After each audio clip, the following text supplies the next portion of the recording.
तो hello and नमस्कार दोस्तों, कैसे हैं आप सभी। आई होप आप सभी बढ़िया होंगे। Most welcome to the heights guys. आज के इस लेक्चर में हम पढ़ने वाले हैं हिंदी व्याकरण को।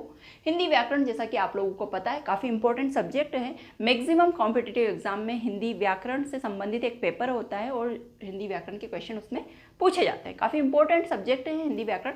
हिंदी व्याकरण को अच्छी तरीके से तैयार करके आप एग्जाम में अच्छी रैंक प्राप्त कर सकते हैं, अच्छे से अच्छे मार्क्स अचीव कर सकते हैं। तो काफ़ी इंपॉर्टेंट हो जाता है हिंदी व्याकरण सब्जेक्ट।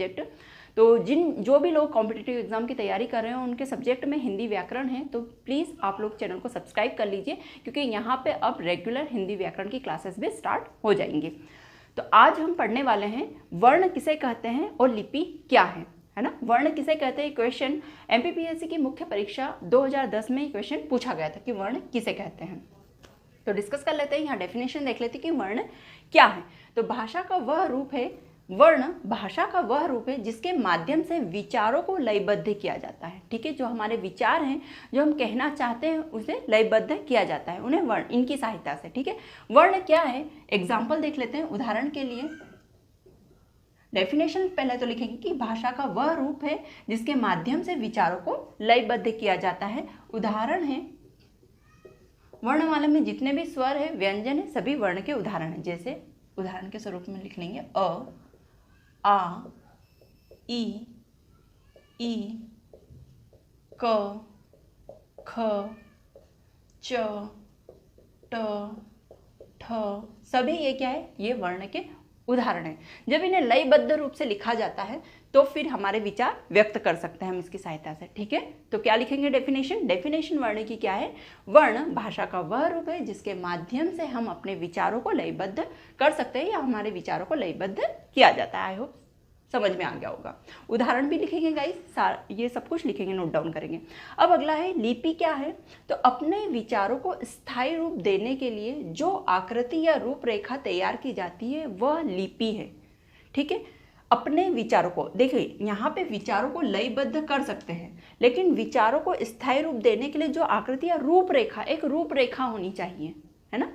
किस तरीके से लिखा जाना चाहिए, किस दिशा से शुरुआत होनी चाहिए लिखावट की, ये जितनी भी रूपरेखा है बनाई जाती है, जो आकृति तैयार की जाती है, वह क्या कहलाती है, लिपि कहलाती है।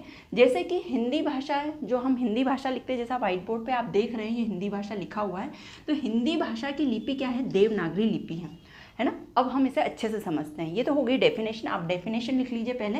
लिपि अपने विचारों को स्थायी रूप देने के लिए जो आकृति या रूपरेखा तैयार की जाती है वह लिपि है।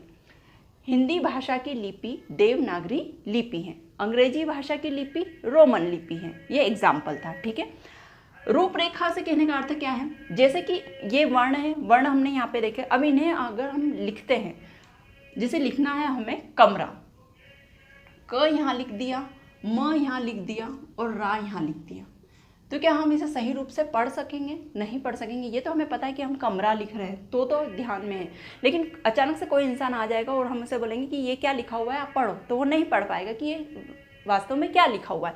वो अलग अलग पढ़ेगा, क वर्ण को पढ़ेगा, ये क लिखा है, ये म लिखा है, ये रा लिखा है ना। तो इसमें क्रमबद्धता भी नहीं है। पहले हो सकता है वो रा को पढ़ ले, रा है, ये म है, ये क है, लेकिन लिपि में ऐसा नहीं होता। लिपि में यदि आपके विचारों को व्यक्त करना है तो उसे क्रमबद्ध रूप से लिखना पड़ेगा, एक दिशा में लिखना पड़ेगा। आप ऐसे दिशा विहीन होकर नहीं लिख सकते हैं।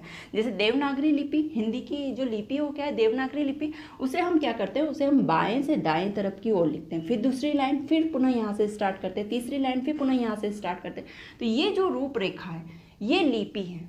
ठीक है, इसी तरीके से जैसे अंग्रेजी भाषा है, अंग्रेजी भाषा की इंग्लिश की लिपि क्या है, इंग्लिश भाषा की लिपि है रोमन लिपि, रोमन लिपि।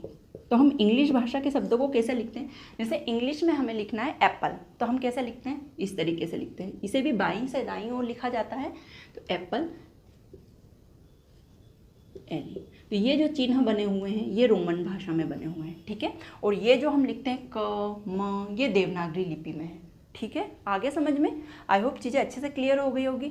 ब्रेल लिपि है, जैसे दिव्यांग लोग ब्रेल लिपि पढ़ते हैं, तो ब्रेल लिपि क्या होती है, डॉट में होती है, बिंदुओं में होती है ना। तो ये भी एक लिपि है, क्योंकि ये इस तरीके से लिखी जाती है, ये इस तरीके की रूपरेखा बनी हुई है। आई होप चीज़ें अच्छे से क्लियर हो गई। सारे उदाहरण लिख लेंगे, जैसे हिंदी भाषा की लिपि देवनागरी लिपि है, इंग्लिश की रोमन लिपि है, दिव्यांग लोगों द्वारा पढ़ी जाने वाली विशेष लिपि ब्रेल लिपि है ना, ये भी उदाहरण में लिख लेंगे। तो ये चीज़ें हमने समझी, काफ़ी इंपॉर्टेंट है। वर्ण क्या है या वर्ण किसे कहते हैं या वर्ण की परिभाषा क्या है, इस तरीके का क्वेश्चन MPPSC के मेंस एग्जाम में मुख्य परीक्षा में पूछा गया है। ठीक है, 2010 में आप प्रीवियस ईयर के पेपर देखिए, आपको ये क्वेश्चन मिल जाएगा। आई होप गाइज अच्छे से समझ में आ गया होगा कि वर्ण क्या है और लिपि क्या है। अब लेक्चर को यहीं पे ख़त्म करते हैं, जल्द ही मिलेंगे नेक्स्ट लेक्चर में हिंदी व्याकरण के। तब तक के लिए thank you so much and bye bye.